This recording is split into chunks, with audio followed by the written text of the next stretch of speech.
From the creators of Relevant Magazine, this is the Relevant Podcast. And I broke out of my hometown, caught a greyhound, from the old me to the new thing. I think I'm coming up from underneath. It's Friday, November 16th, 2018, and it's the Relevant Podcast. I'm your host, Cameron Strang, and this week's episode is brought to you by Bright Peak. Hey, do the holidays differently this year. You can avoid being broke and stressed out this Christmas season with Bright Peak's free Holiday Survival Guide resource. It gives you 5 simple steps to tackle the holiday financial stress differently. You'll get tools to make a plan to take control of your holiday spending, align with your partner on your holiday game plan, avoid Black Friday and Cyber Monday temptation, because it's real. You'll get tools to save extra money and stay on track with your spending. It's an amazing free resource, and it's available for you right now if you go to relevantmagazine.com/loveandmoney. Bright Peak is our partner in our Love and Money section, and that resource, the Holiday Survival Guide, is available for free at relevantmagazine.com/loveandmoney. Well, like I said, I'm your host, Cameron, and here with me in our Orlando studios, ringing in the holiday season, my brother on the ones and twos, Chandler Strang. Hello. On the Skype line from Nashville, Tennessee, Tyler Huckabee. Hey, everybody. Down the street, also in Nashville, author, speaker, podcaster, cowgirl extraordinaire, Annie F. Downs. Good morning, gents. And folks, this is a big deal. I'm going to say two things special. real quick. I've been podcasting for over 13 years. I can count on 0 fingers how many episodes I've done without Jesse Carey. Jesse Carey is out on vacation this week. He is not joining us. Guess who's sitting in for the show? Our long-lost friend from Gainesville, Florida, Big Cat Eddie Koffoltz. Bring the fatted calf. He was lost and is found. It is good to hear your voices. And per my Christmas in writer, November. Yes, but let's talk about. Well, it's your show. But we got stuff to talk about. Let's talk about Christmas, Annie. Yeah.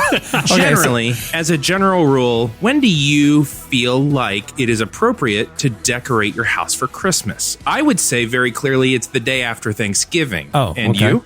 I would say whenever you want. See, Annie, what the listener doesn't know is we're seeing on the Skype camera, Annie is broadcasting from what looks like maybe her living room or dining room. Dining room. Looks like the North Pole, by my estimation. By my watch, there are at least 5 Christmas trees in this one camera view. That is not true. It's 4. What? And Oh, 3 4. of them are very small table decor. One of them is a real tree. But listen, to be fair, do the math with me. I'm out of town 3 days for Thanksgiving. I'm out of town 10 days in December. So I feel like that gives me an extra 13 days in my own home, which would have equaled out to last Saturday. Annie, let me ask you this. During the opening, when we were hearing about our friends at Bright Peak, who have put together a very helpful resource for people who want to decorate their homes without breaking the bank, don't want to be stressed about Christmas, did you think to yourself, I wish I had known this existed yesterday? Ask me how many dollars I spent on buying this year. No, this year. 0. Okay, but how $0. This year? This What is does that all matter? my stuff. You spent $19,000 last year. You're still paying just it off. wallowing in debt. I mean, it's just a stirring. I have 0 debt. One thing Bright Peak will teach you is that it's a long-term thing. It's not just the little things here and there today and yesterday doesn't matter. It's about a long-term financial plan, Annie. I'd love to sit down with you, go over some of their resources with you sometime this week, except for I can't get into your home because it's blocked by 5 Christmas trees. And I would just like to say in closing, to quote Tyler Huckabee from before the show, it looks exactly like a mall Christmas display. So It actually really does. a lovely Y'all's home. jealousy is showing so hard, and I receive it. I get it. Hard. My house is beautiful, and you're jealous, and I get it, you guys. You can too decorate your trees as early as you want. Last night, literally, I'm driving to dinner on the phone, a speakerphone with a friend, and we're talking about this weekend, and the friend said that they're going to get their Christmas tree on Saturday. Yeah. And my son, 9-year-old son, looked at me with this incredulous look on his face and went, "Why?" And I was like, because I guess it's like, close to Thanksgiving. Some people are just proactive. And he's like, no, this is way too early. We just had Halloween. Okay, and, don't tell him, Cameron, because I like being friends with Cohen. Don't tell him that I'm already Christmased. Yeah, it will change his view of you. I know. I don't want that. It is, but it is so clear. This is just one of those times in life when it is very clear. like when you're supposed to do something, because everything else we got to kind of guess. No. But no. But When my math, Eddie, my math is right.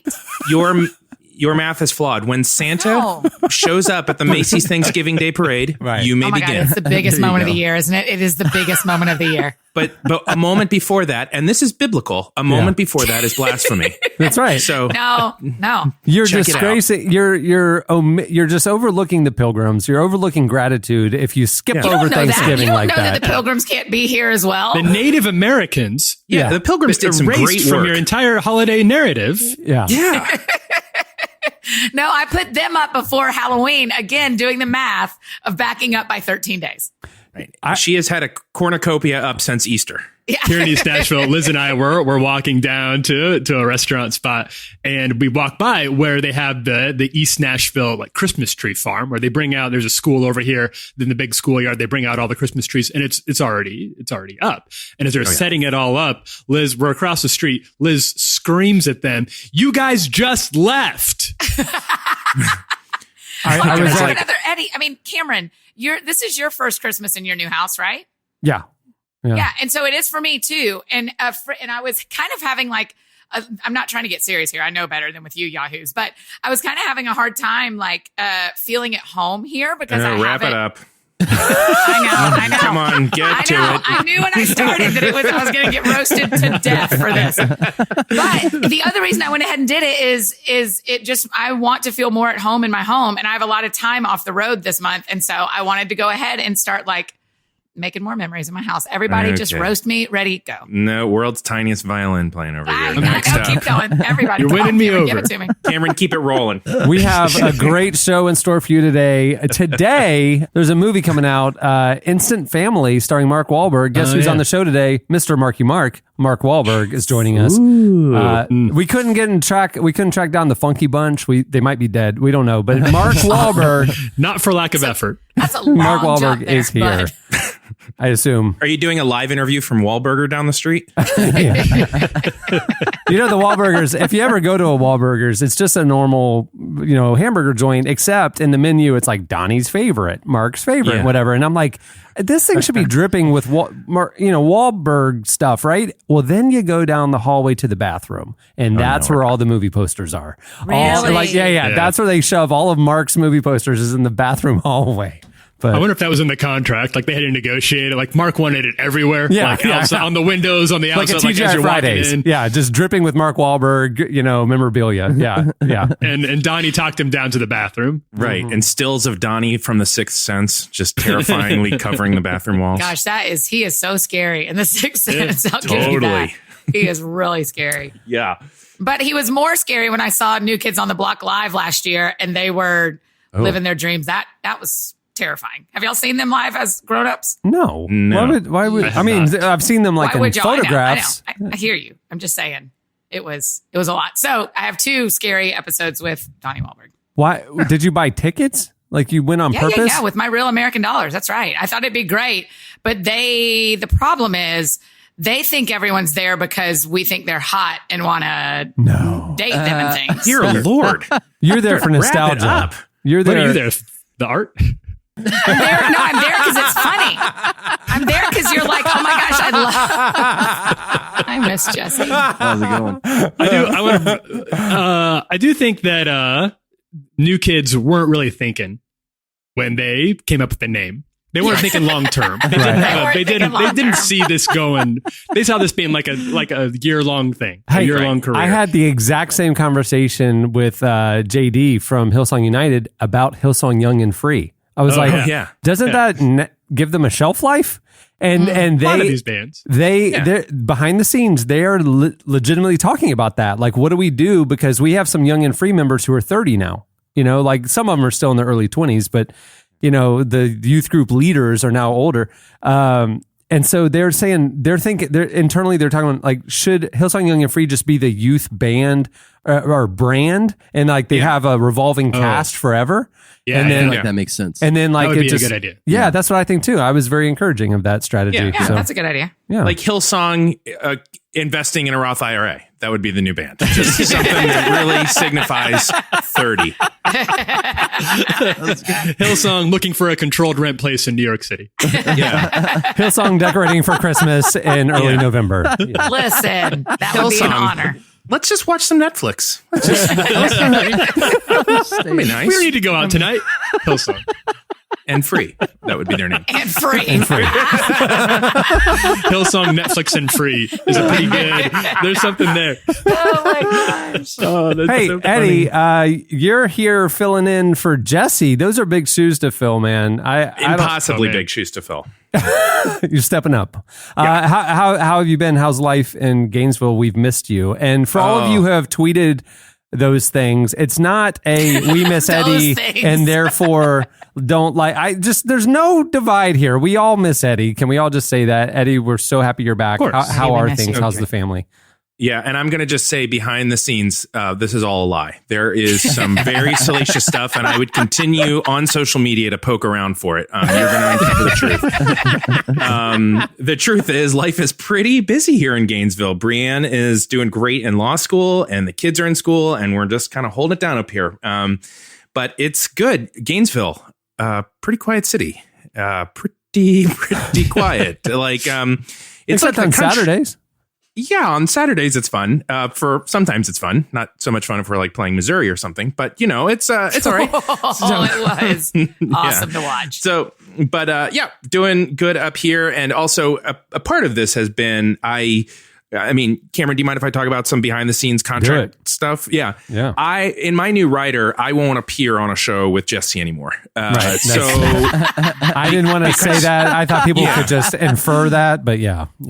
I just won't be where he is. So if he's just not going to be on the show, he's on vacation for a couple weeks, happy to be here. If he's back on, well, then you just are stuck with Ask Jesse and whatever terrible things he's doing. And listeners hearing this are probably going to assume that when Eddie says all this, that just means that him and Jesse have sort of an acrimonious relationship. No. And they do. And I think it's really important to stress that it's much worse than you think it is. They truly hate each other. Yeah. I have never punched a person in the gut before. Right, in the gut. I had to. We just things went real south. And we all knew it was coming.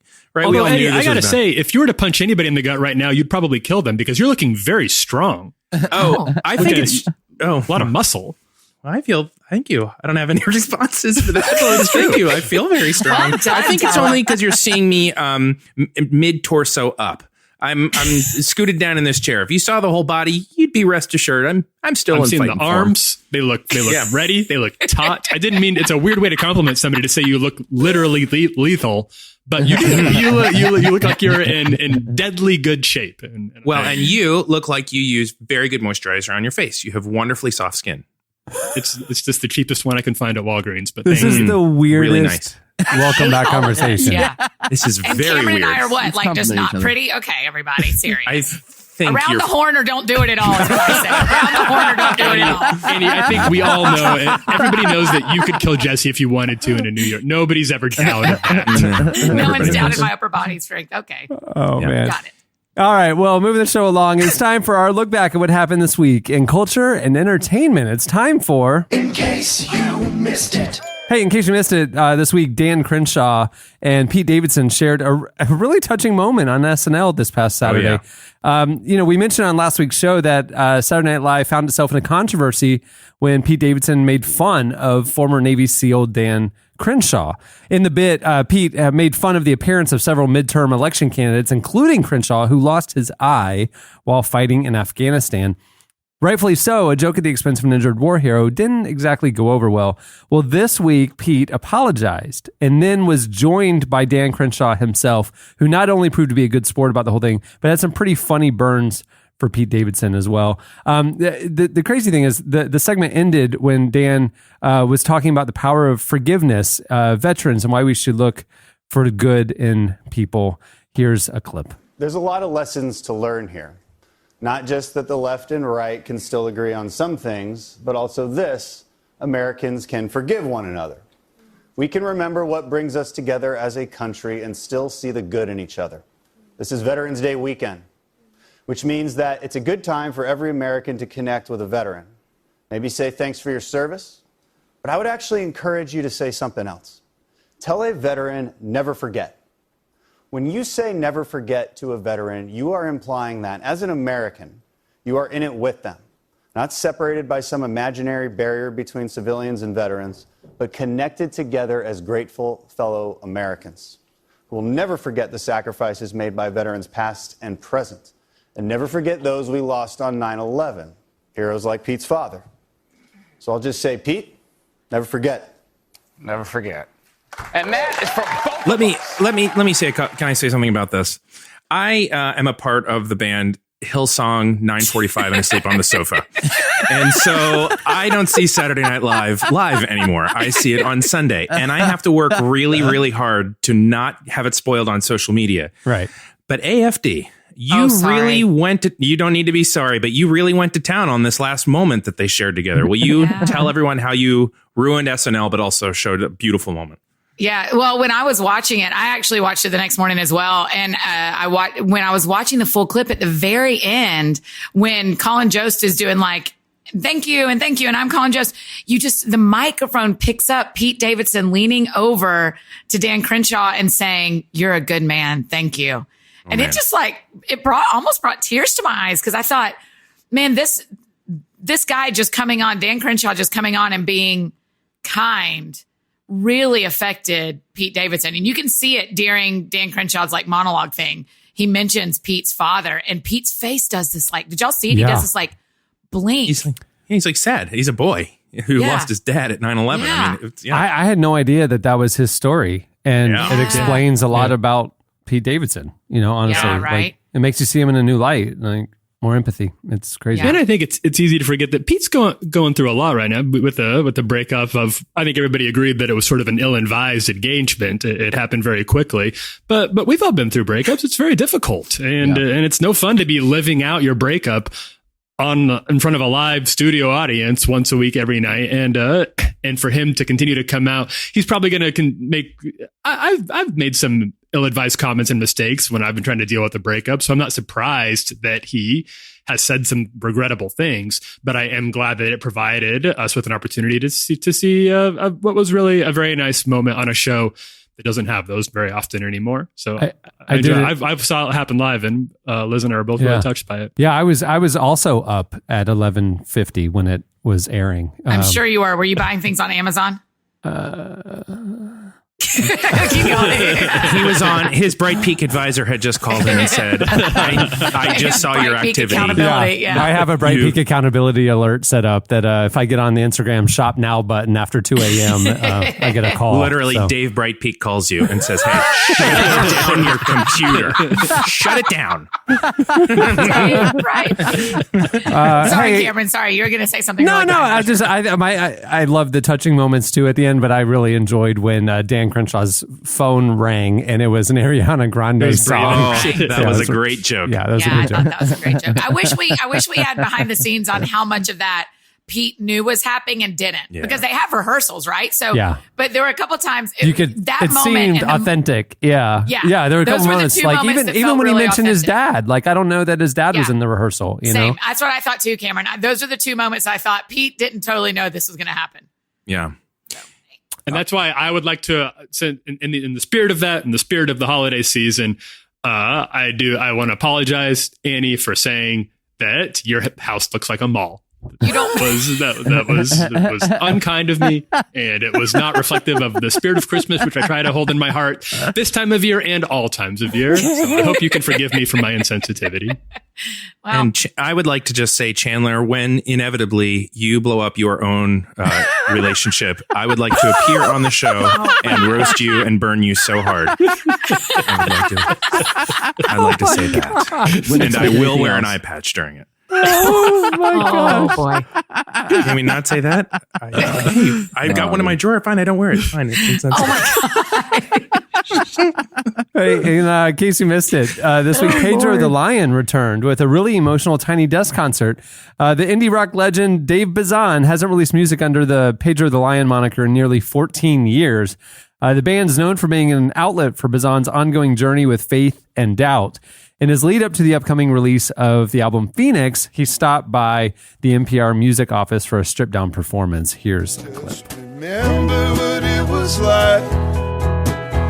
Let's ride that yellow light. First freedom, second light. All the places I could ride. Leaving early packing light. That little ache inside. My kingdom for someone to ride with.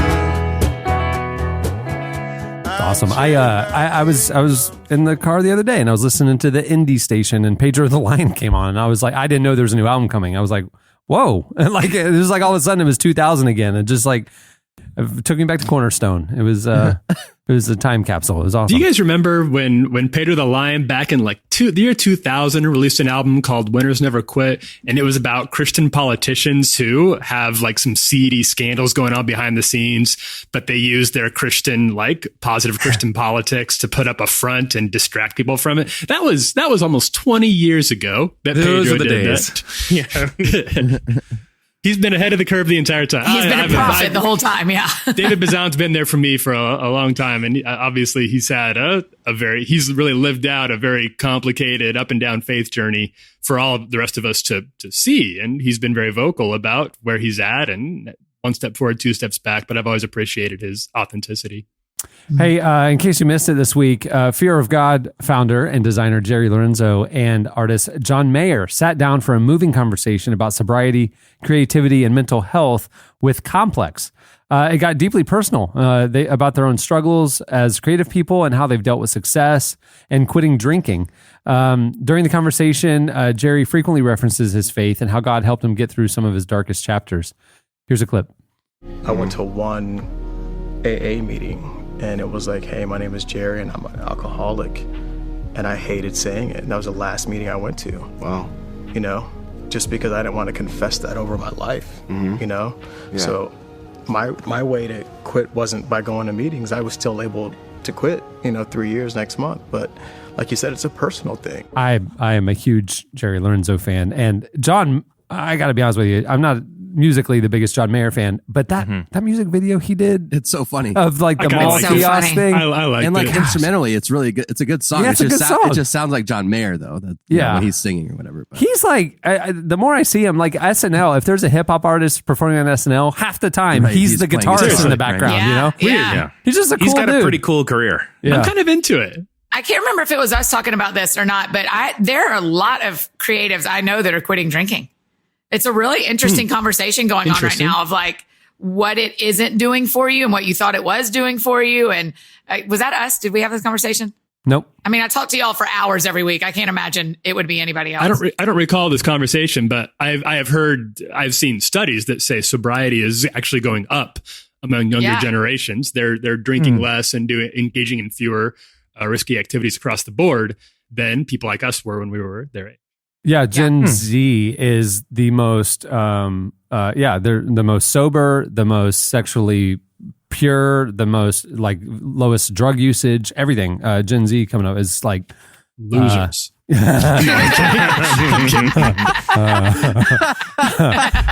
just say maybe they were watching previous generations and the mistakes that they made, and maybe they're learning from it. But yeah, losers would be another way. Yeah, losers will work too. There's two sets of data out there. Yeah. How do you how do you sleep at night is what I want to know for all these people. How are you able to stop the voices? These are all questions I have, but I'm all about answering. How do you dull just the constant roar of I'm insecure, I need people to like me, I need people to think I'm cool, I got to go to more parties? You can't just turn those off.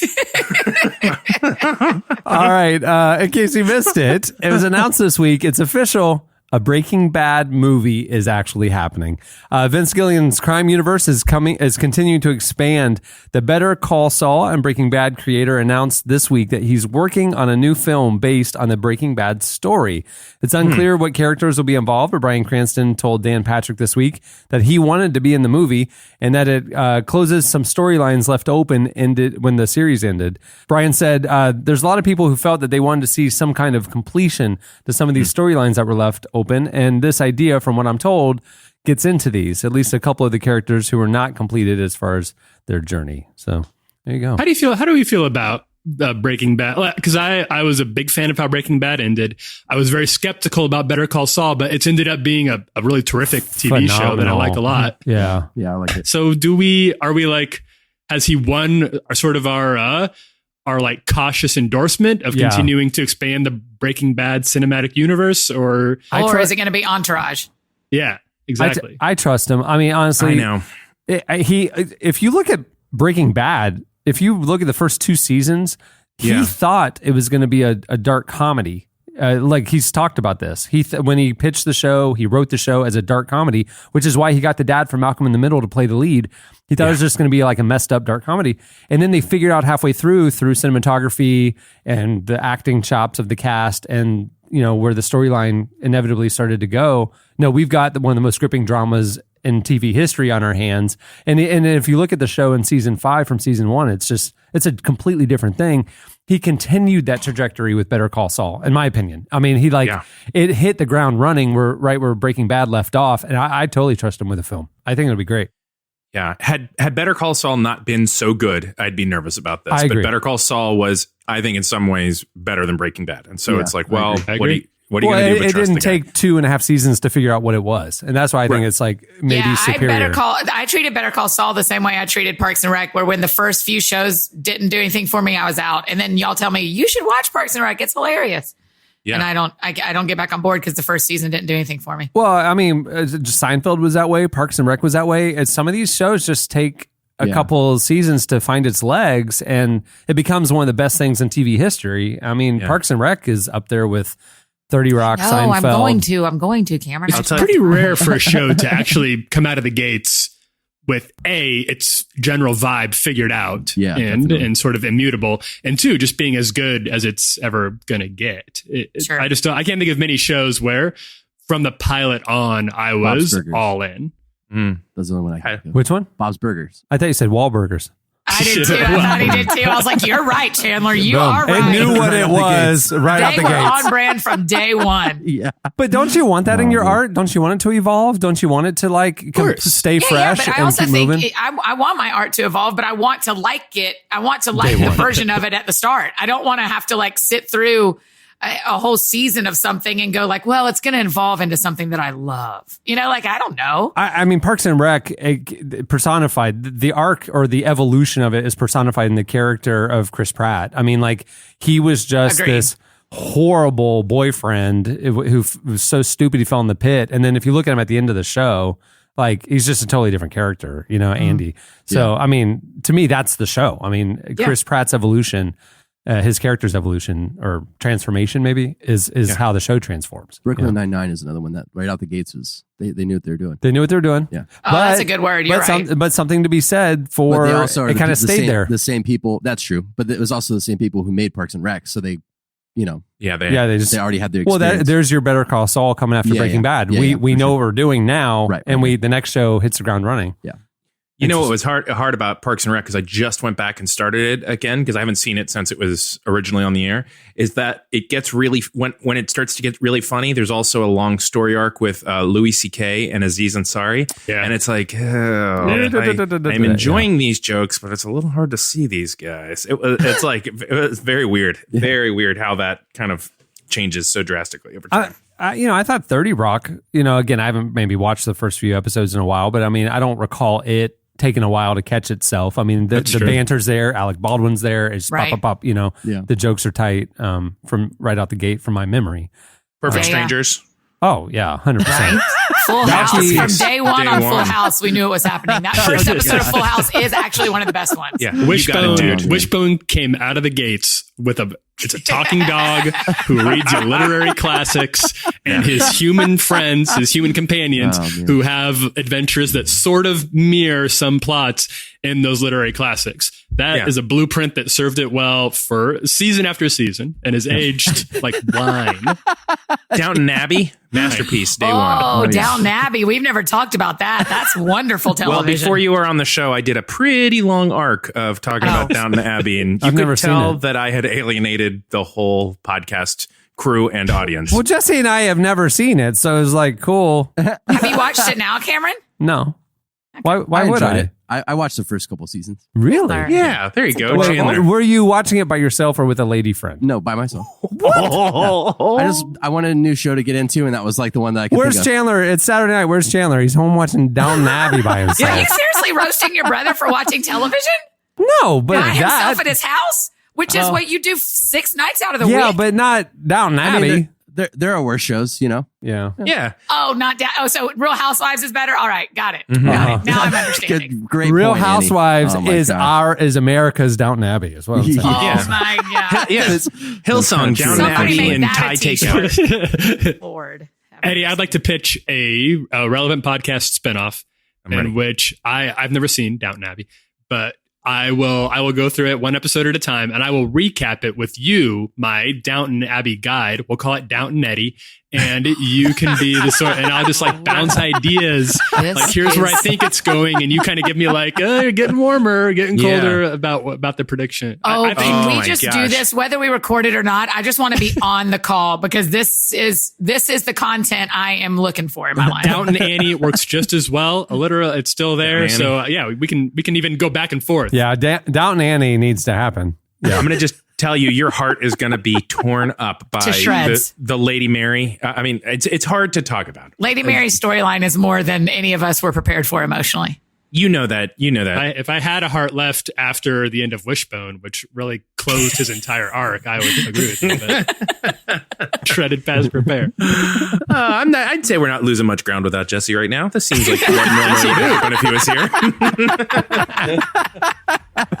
All right. Well, that'll do it for In Case You Missed It. Stay tuned. Up next, Mark Wahlberg joins us.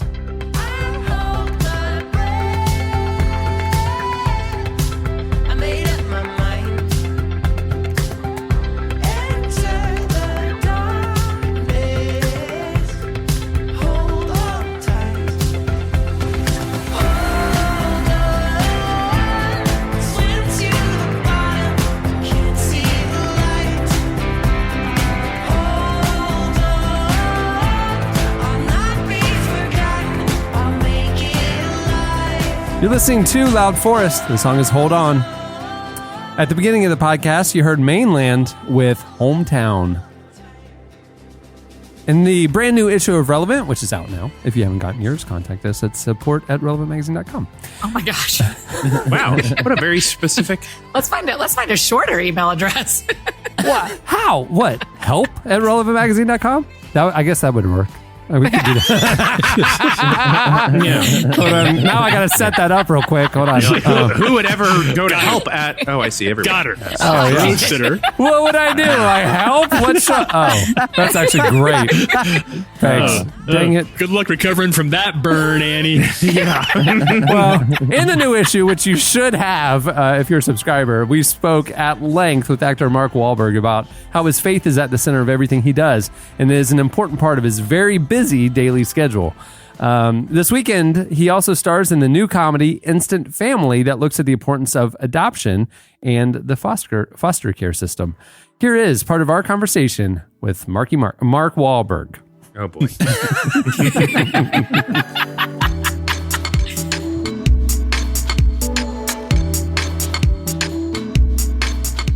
I feel like this has probably been something you've talked about a lot, but your schedule seemed chaotic based on the viral post you did about your schedule, waking up at 2:30 in the morning.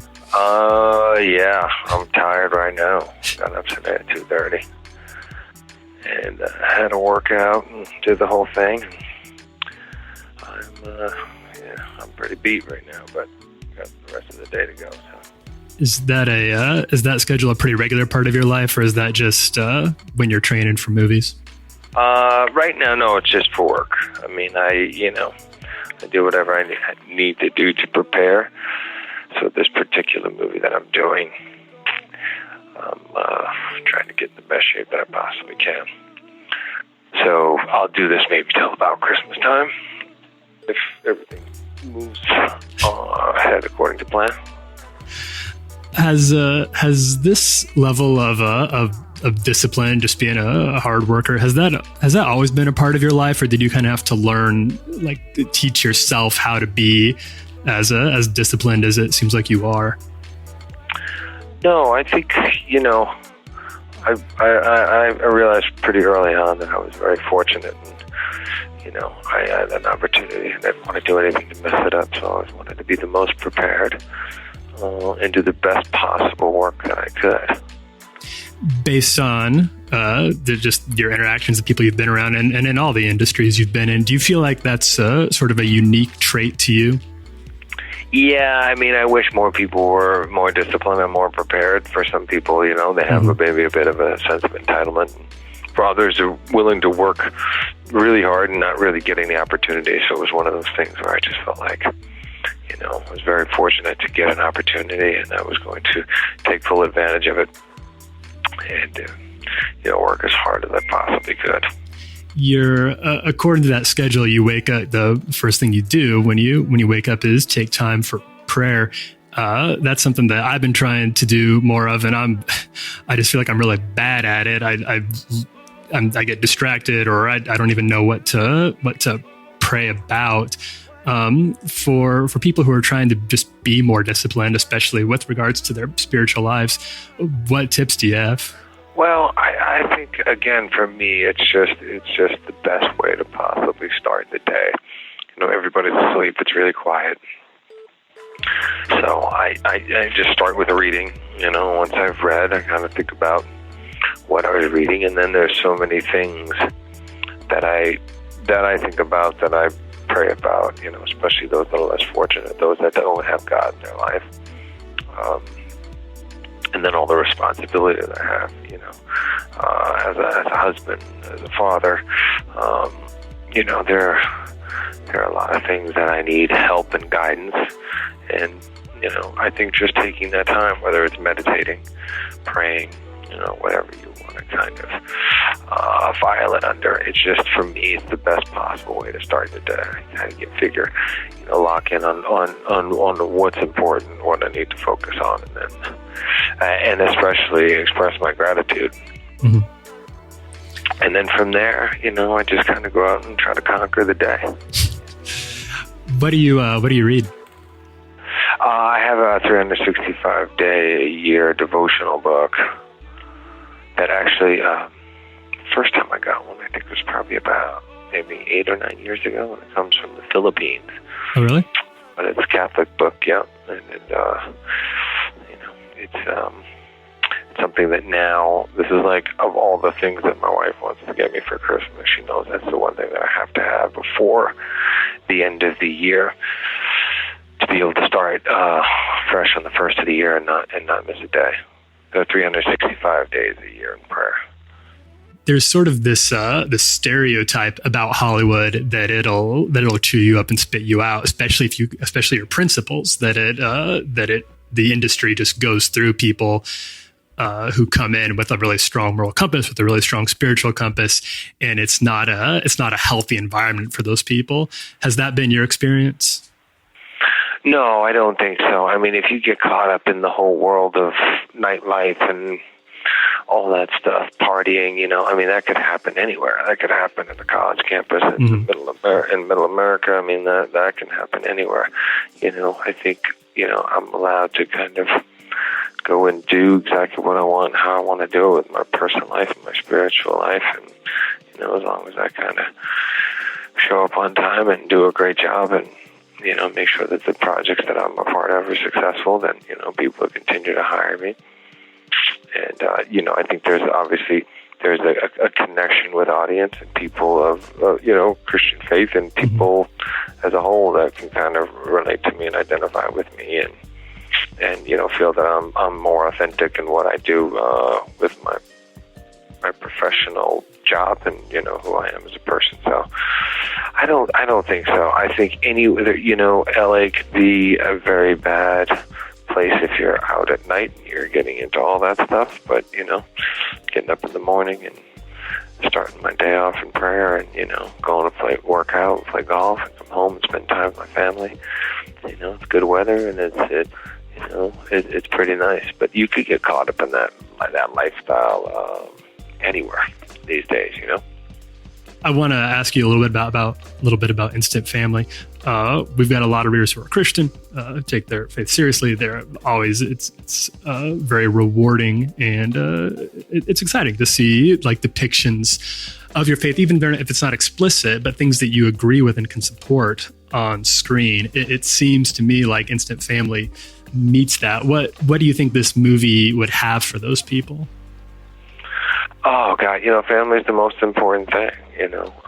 This movie is about love and acceptance and helping people who need help, and in a time where families are being pulled apart, it's nice to know that there are people out there who are out there helping people and trying to connect with people and invite people and making sure that people feel that they're included in this big kind of extended family.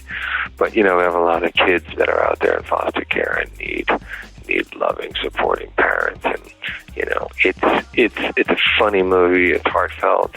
It's a lot of things, but it's something that people need right now. Something that's really positive and makes people feel good.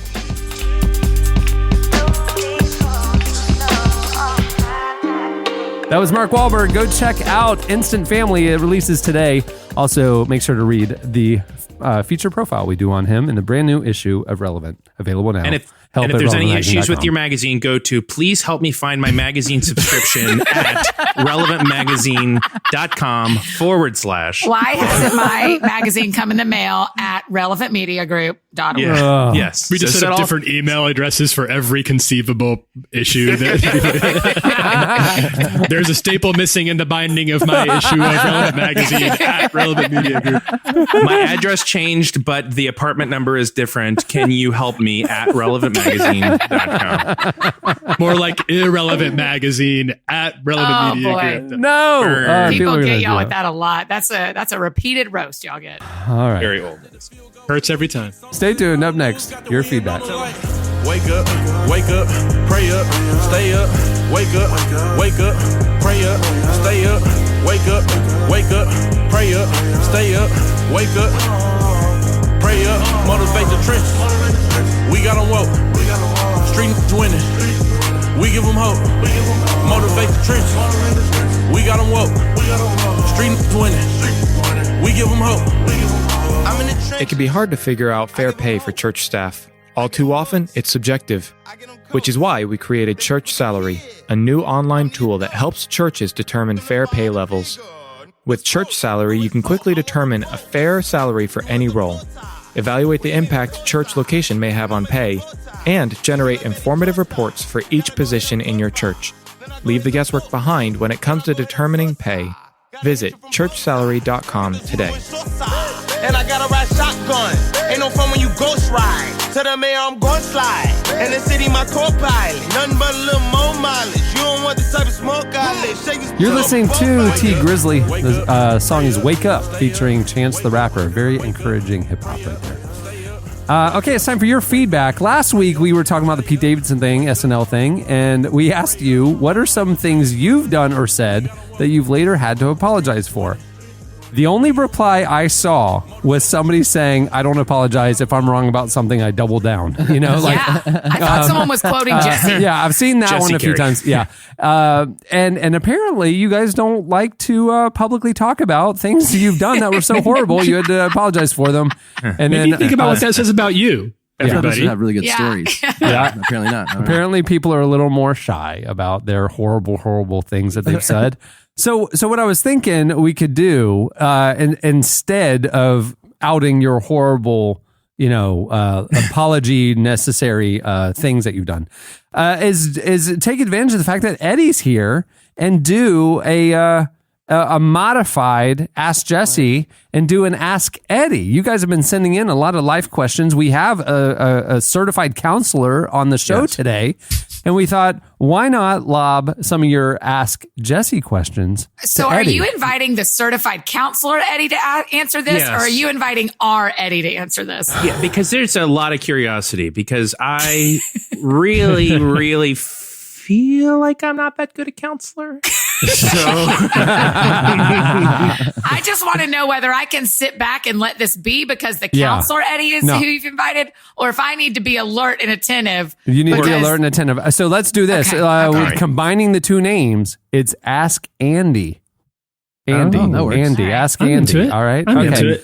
So you guys hit us And up. I am just not going to be a part of this. No, I we guess. don't need your feedback. you can mute out your microphone and go do whatever you do in Nashville. I'm not even sure you're still here. All right. It's okay. Ask Andy. Taylor Rogers wrote us and tweeted us and said, I'm a freshman at a mid-sized Christian university, and I have a huge crush on a guy who doesn't know I exist. What should I do to meet him and get his attention? I actually wrote this one, so I'm going to pay attention. That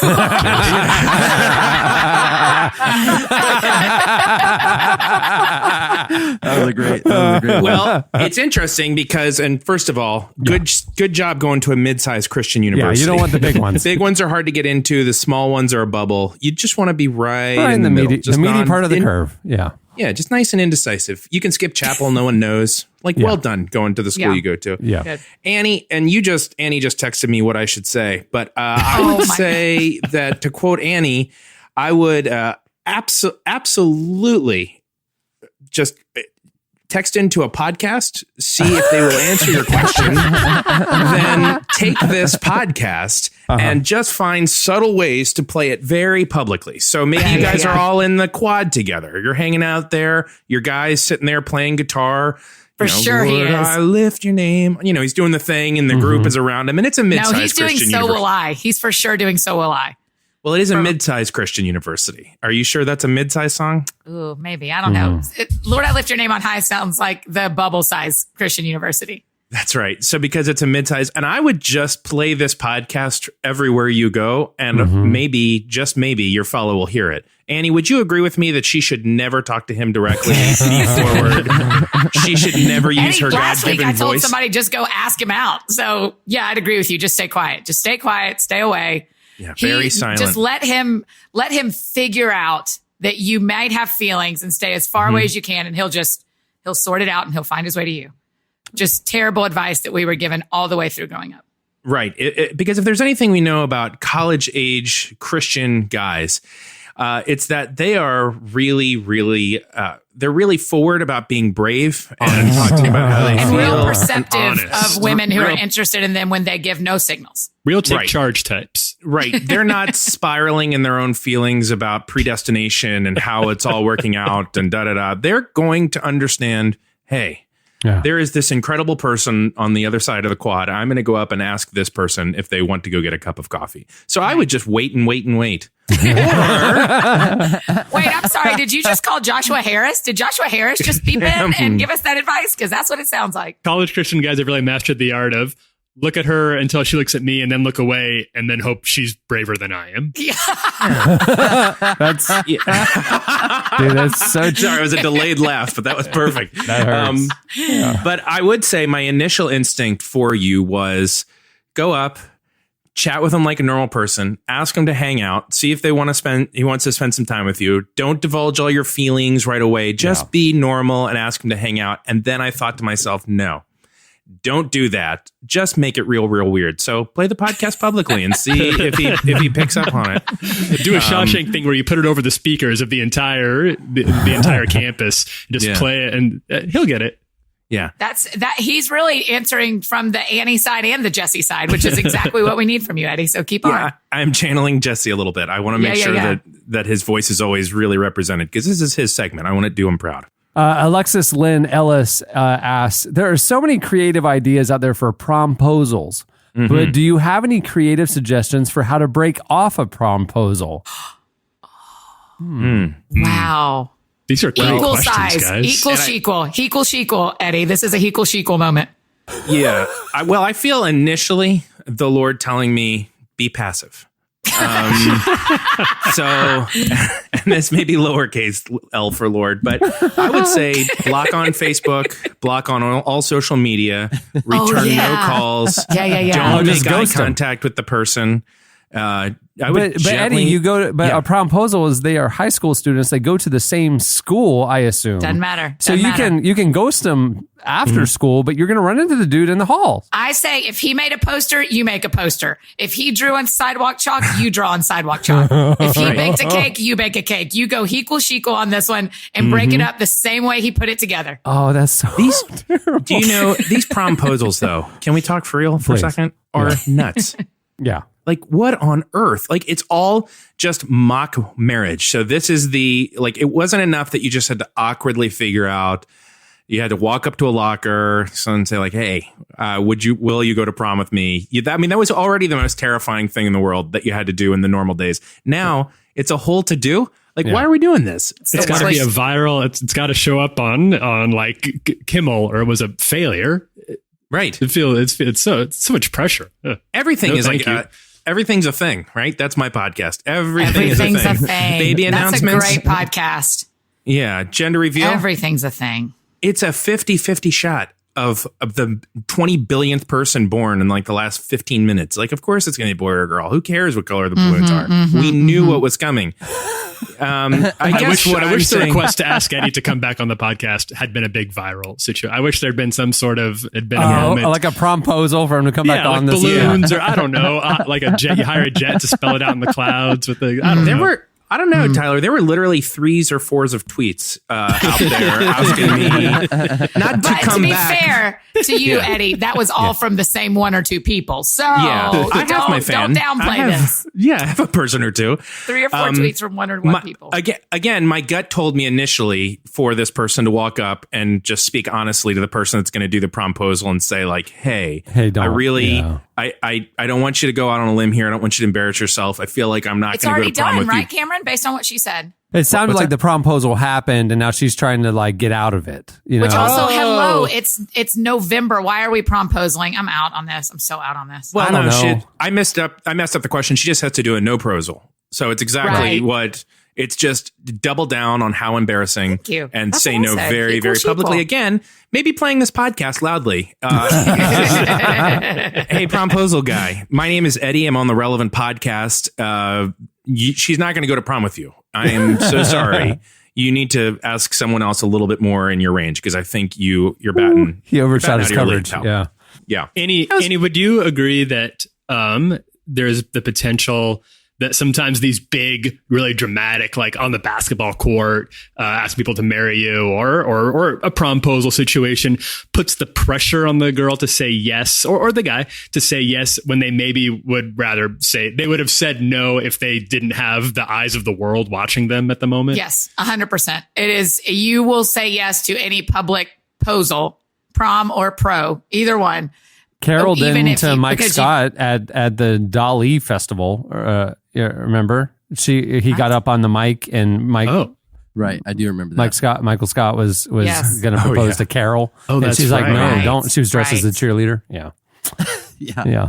And that's, I think you don't want to say no on the like the big cam at the Cubs stadium. Right. You don't want to say no in front of like his friends and family who just finished their choreographed dance to some like, I don't know, Backstreet Boys song. So it just seems like such a weird thing to do. Did any of y'all do a public proposal? Oh, no. We were in public, but it wasn't like a thing. No, everybody's got to have a photographer now and a whole thing. A videographer. You got to have a post party. Yeah, listen, I was at the Magic game last week, and the person on my row, like during a timeout, he got on a knee, and there was a camera there and all this stuff. They threw it on the big screen, and then at the end, the PA announcer for the arena is like, and the replay says, she says yes, and everybody cheers, and I'm like, corny. She was not having it. She said yes, but was like ticked at him. You could tell, like this was his dream, not hers. You know what I mean? Yeah. Oh my gosh. Yeah. And I mean, I got to say, so some people are going to like social media at us and say like, oh, we did a big public thing and my wife loved it or my husband loved it. Sure. And that's great. There are some people that just like, you can just tell. But if I had done something big in public like that with Brienne, it would have just embarrassed her. She would have just not liked it. You got to know your person. And it's not just like, so ours was very, very private. It was just at a Burger King in the middle of Arizona. We were sitting there and you could still smoke back then. And you just smoking in a Burger King. Very nonchalantly. That's been great for you. It worked out. So. And we're still rocking and rolling. Okay, here's a question. Lauren Rebecca is asking Andy. Is it Lauren or Rebecca? It's Lauren Rebecca. Every morning, or hyphenated? That's her first and last name. Lauren Rebecca. Oh, she has a first name she has a last name for a first name. Or she just, her Twitter name is written Lauren space Rebecca and her @ is Lauren Rebecca. Oh, interesting. So, anyway. I bet that's her middle name, but we'll just get her to follow up with This us. is going to have something to do with the answer. I can feel it. Go ahead, Lauren. Go ahead. Every morning, I wake up and sneeze about 12 times. It's starting to ruin my friendship with my roommate, and I fear it will prevent me from ever getting married. I've tried everything. Wow. What do I do? Wow. I miss Jesse right now. This is broad. First of all, I think your fears are founded. And I would say for sure he won't marry you. You'll never find love. Honorable to live a life of being single, and I would say lean into that hard. Any other questions, or is that it? Would you add anything to that? Wait, I want to hear Cameron and Huck. Y'all answer this one. What should she do? Oh, interesting. Will her 12 sneezes keep her from getting married? I don't know. That is pretty annoying. I mean, why can't you just go ask your doctor? I mean, I'm sure there's a pill. That's about 9 out of 10 questions we get. My first thought is, why didn't you just go ask a professional? This is she wanted the Jesse opinion, and I'm sure he would have some very good advice. Like I can't. Jesse I'm not wants going you to to try. put I'm not going to something try. in your nose. Jesse for sure wants you to put something weird in your nose. Oh yeah, Jesse would have you sneeze into something that generates electricity or something, so that it's a very practical. Sure. Like, they would use this. It's hard because there's some people you can kind of channel what they're going to say. Like I feel like Annie, you and I could guess each other pretty well. Like it kind of, Jesse, it's impossible to know. It's the best part about him. It is impossible to know what he's thinking. Yeah, really ever. But I think it is worth. There's just some fundamental issues. It's like adults that have braces. If you sneeze 12 times, bring them up. Oh yeah, we've talked about the adults with braces thing. If you're still sneezing 12 times as an adult, I have some just strong questions about what's going on with you. Like what's in your room? My question is, what is in your room? Or what's it behind the walls? Like there might be some mold back there. Oh, that's very Cameron. That's a very Cameron answer. Is there a cat behind the walls? Is there a cat behind the walls? How have you gotten this? How much is it going to cost to take down these walls and rebuild them? We got to get to the source here. Here's my honest feeling is that when you fall in love with somebody, initially. All those things that they do that you find to be sort of irritating about yourself, the other person is like, it is so cute how, like those first, it's so like, I love the way, even though she wakes up, and he's counting it. 1, 2, 12, 3. That's Lauren my girl. Rebecca. Yeah. So if you can get married before that wears off, and it will wear off, but if you can lock it down before that wears off, then I don't think there's any reason to worry. No, if she's a good Christian girl, he won't know about the morning sneezes until after the wedding. I mean, he might hear it come from across the hall. And if he's a good Christian guy, he will wake up before she does and have his quiet time, so he won't even hear the sneezes. Exactly. He'll be listening to praying in his prayer closet. He'll be listening to Hillsong "Wake Up at 6 a.m." so I can read the morning paper too loud.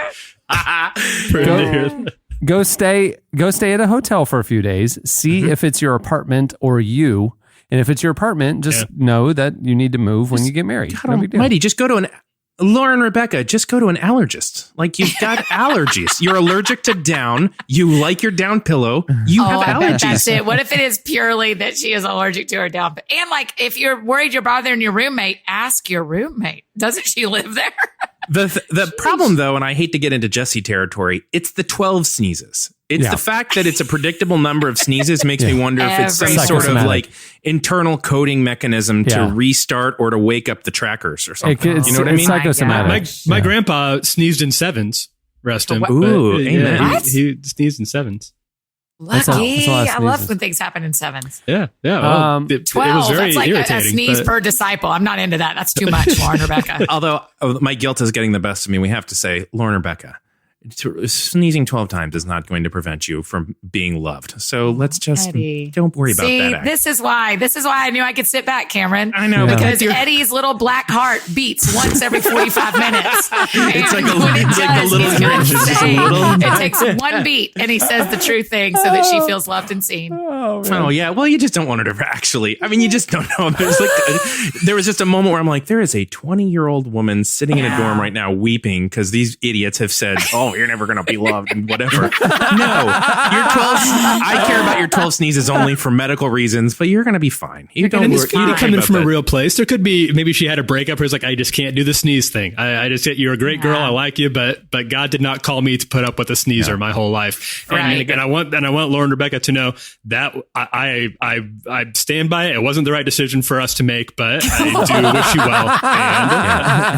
And you're a very lovely person, and I'm sure you'll find someone to make you very happy. Lauren Rebecca, find a guy that carries a handkerchief, and you're going to be just fine. Don't worry about a thing.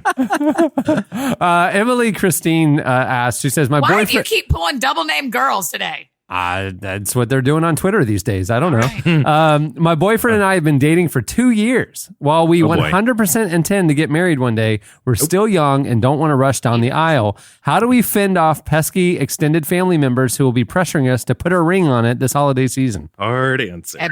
Edward or Eddie? Hard answer. 2 years. 2 years they've been dating, huh? But 2 years. If it's 2 years and they're 19, or if it's 2 years and they're 34, are two very different things. Still young. That's all it says is we're still young. Yeah, I'd say I'm still young.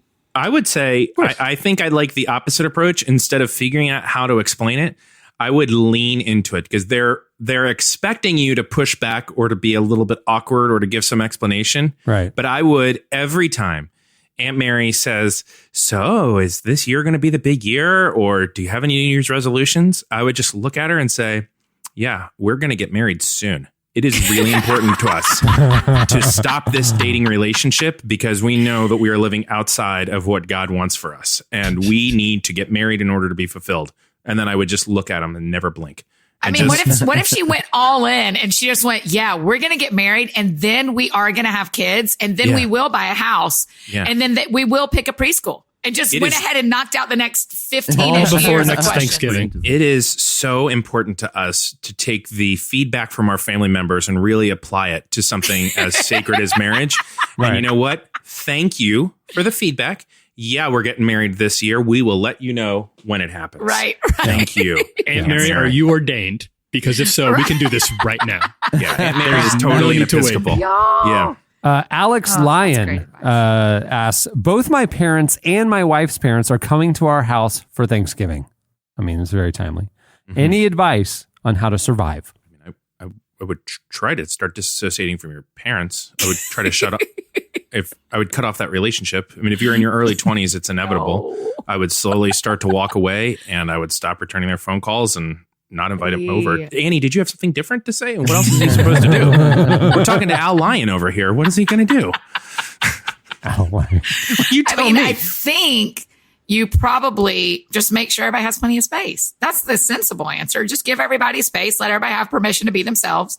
Let people go on walks alone. Let people go shopping. But what if Annie, you know, what if the father-in-law is a bigot and he starts talking about, you know, politics. Yeah. And then the other one's like on the other side of the aisle. And then you're the peacemaker. I mean, you can't just say, "Go on a walk, Dad." You know, you just there's tension in the conversation. Yeah, that's true. I am assuming everyone's an adult, and that is not always the case when families get together. When families get together, exactly. Yeah, Especially you're right. Blended, because, like these are two families that don't know each other. I can walk away because I'm a grown-up and just be fine eventually. But that's because we're all grown-ups. Yeah, I mean, like if the two in-law parents don't like see eye to eye about stuff, I mean, you know, then the young married couple is kind of like the peacemakers. And like, I wonder if this is one of those stories where the two kids who got married are both only children.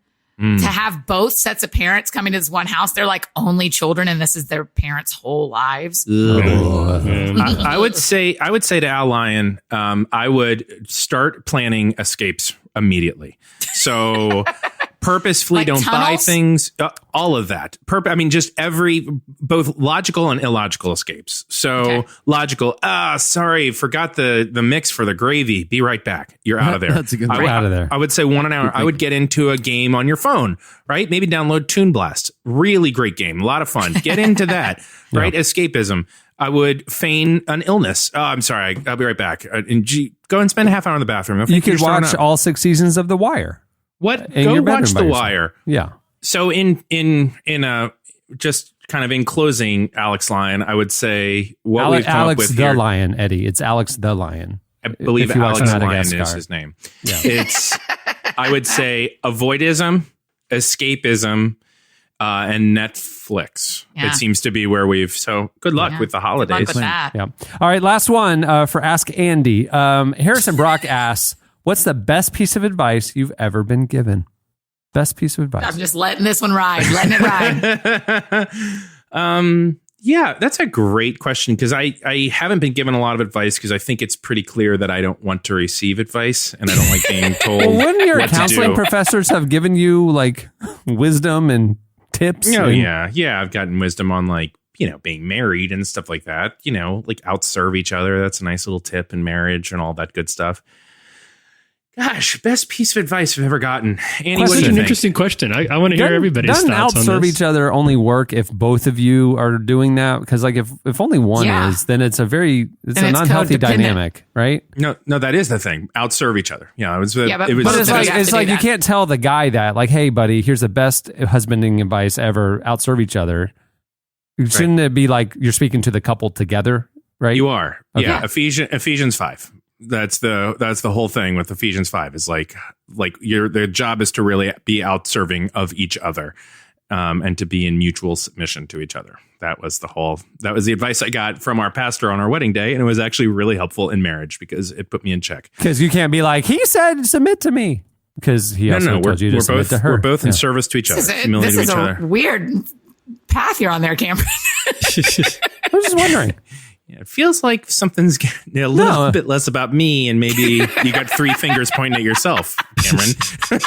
And then there was only one set of footprints left in the sand. Well, that is the best. Now the math is just getting confused. Yeah, you're I like love God you has guys. feet. I mean, is that what we're to understand? The Holy I guess? Spirit clearly floats. Haven't you seen a ghost? I mean, come Have on. we not? At most you could see like a cape, like the dragging tail The dragging of a cape. right? Yeah. Right, but it's certainly not going to be another set of footprints. I don't know. I hope you dance. That song inspired me a lot, and so I always dance wherever I'm at. I've heard that at a bunch of funerals, and it always feels like the right thing. I don't know. I feel like Lord have mercy. This question isn't going great. I'll be honest. This question is Chandler, I see Chandler writing things down. He's just putting time notes of things to Oh, cut is that from what the he show. does to pull out to edit us? Mental notes, absolutely. Yeah, I'd say Chandler just for the advice segment. I would go with. I would just cut it straight to 2 sets of footprints. Then I hope you dance, and then into right now. Got it. Yeah, I don't have any And great we're back. advice. Yeah, okay.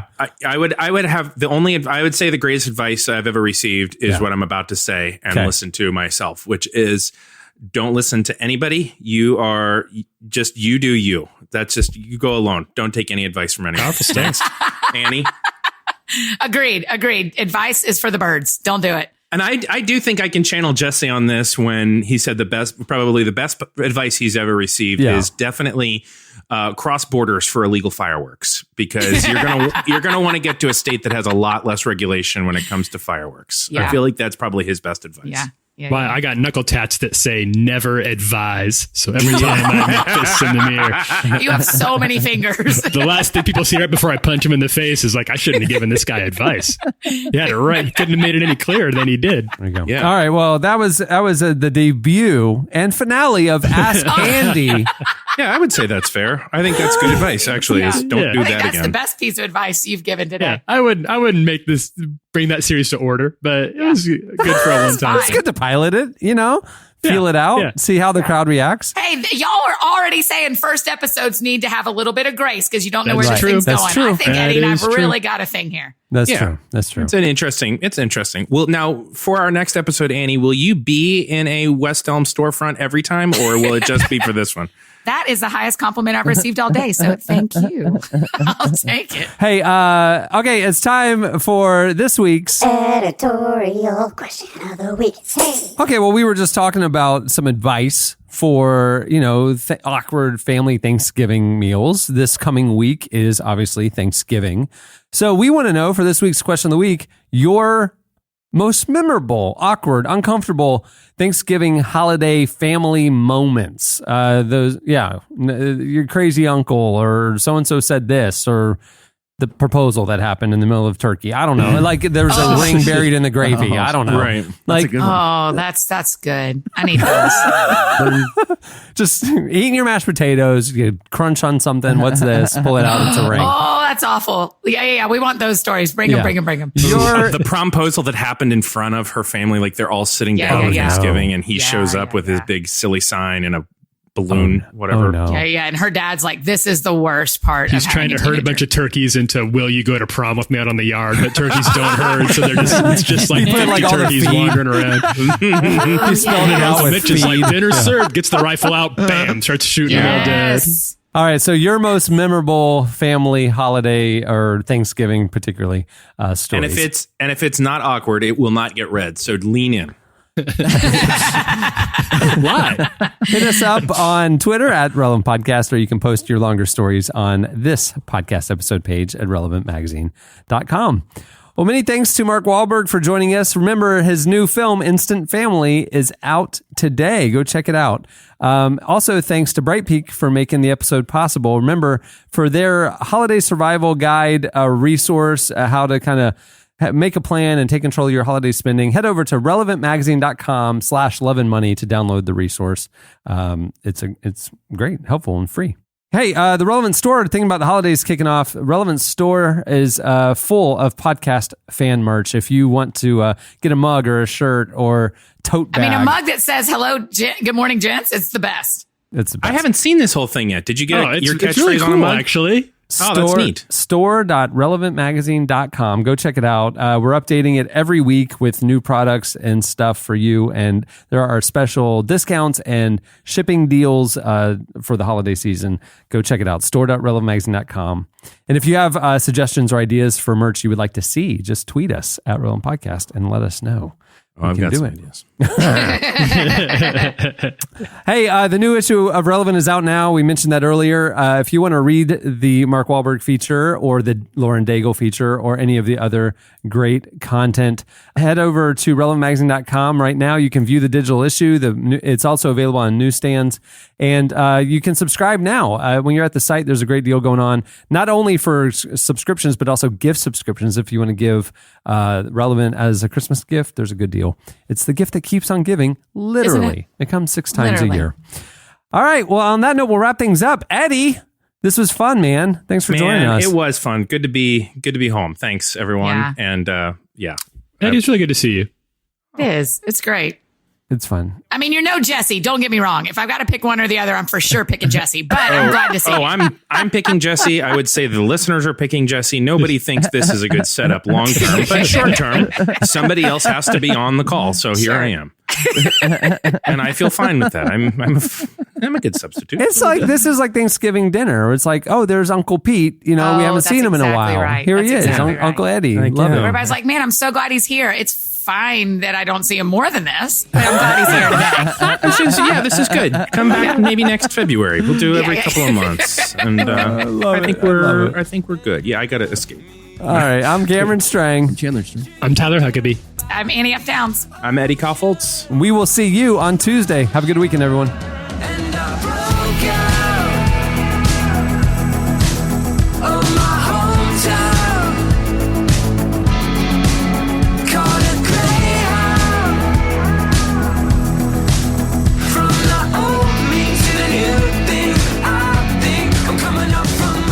Thank you for listening to the Relevant Podcast.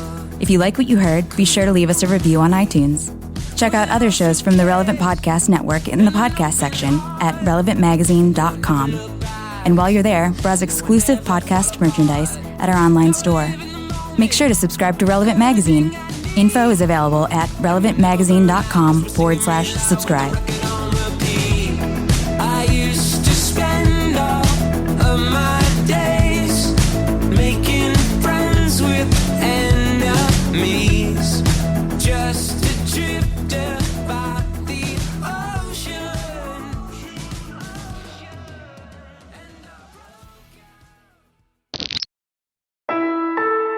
Relevant Podcast Network.